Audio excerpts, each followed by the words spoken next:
up next, we have Grownetics.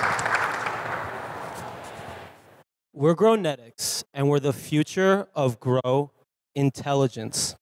We've built a fully automated smart thinking garden analogous to the self-driving car for indoor agriculture and greenhouses.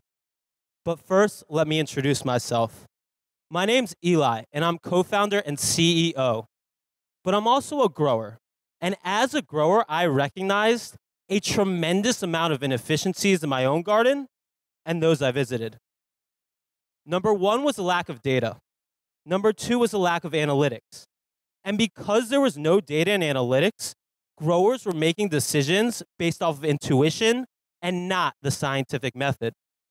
Finally, there was a tremendous amount of wasted time and resources. We optimize cost, we optimize energy usage, and we optimize overall quality and yield. And our customers are seeing over a 60% operational cost reduction from using Grownetics. So how are we doing all this? The first aspect to our system is our map software dashboard. The second aspect to our system is our open middleware, which allows us to pull data from any hardware that exists. And thirdly, and this is why we're getting a lot of attention from both the tech community as well as the agricultural one, and it is our machine learning optimization algorithms. Now, by next month, we'll be collecting over 100 million data points a month from our grows. Things like temperature, humidity, pH, nutrient level, etc. And by subsegmenting that data and implementing those data sets into our machine learning algorithms, we're teaching these pieces of hardware to make little iterations over time, which result in decreased costs and increased yields for our customers. And get this, machine learning algorithms have never been executed before within indoor agriculture, and Grownetics will be the first company in the world to ever do so. Now, this isn't all just in theory. We already have over $400,000 worth of sales. And just 2 months ago, we won the Denver Post Award for the best cannabis technology startup in the country. Because of our experienced and talented team, our proprietary and advanced technology, and our already proven traction in sales, we believe this is an incredible deal, one with a tremendous amount of upside. We're Grownetics, and we're growing the best food and medicine sustainably at scale. Now, who wants to come grow with us?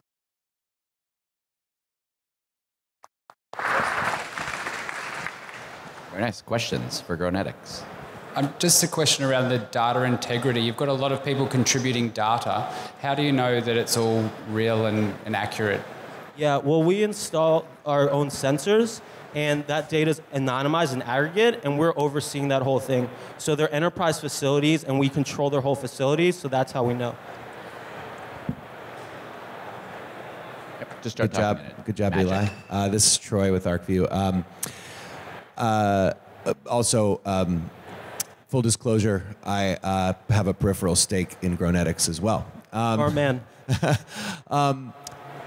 So can you talk a little bit about who your main target audience is? Because obviously, you know, there's small home growers, there's medium-sized sort of boutique growers, and now we're starting to see, you know, 25 to 100,000 foot cultivations.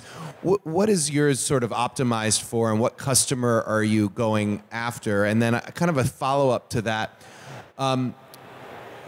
You don't have to go into names, but what's the competitive landscape look like for people offering other ways of accomplishing this? Yeah. So our target customer are the biggest facilities within cannabis. And we already have some of the biggest facilities within our pipeline. And our next install will be a 30,000 square foot facility. The hardware is built and we've been paid. And that will be the most money ever spent per square footage for a cannabis grow. So after that, we're assuming that we're going to close some of the major deals, the biggest facilities. And the game plan there is not to go to the lower market with middle-sized grows in cannabis. It's to license out our software to other agricultural crops. Because the numbers coming back from the University of Colorado Associated Research Study are the most operational cost reductions within all of indoor agriculture. And to answer your second question, what was it again, Troy?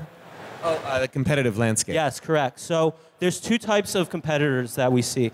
The first are older automation companies, legacy hardware. The good news is we've already spoken with them, and we're under NDAs with two of the bigger companies about them using our software to control their hardware, to license it. The other competitors are within agriculture. Agrilist is a notable one, and they just pull data from hardware. They don't actually use that data in real time to change the metrics of the hardware ranges. So because of that, we have a sweet spot with our optimization that we're not seeing both in the hardware side or the software side. Cool. Great work, Grownetics. Thank you very much.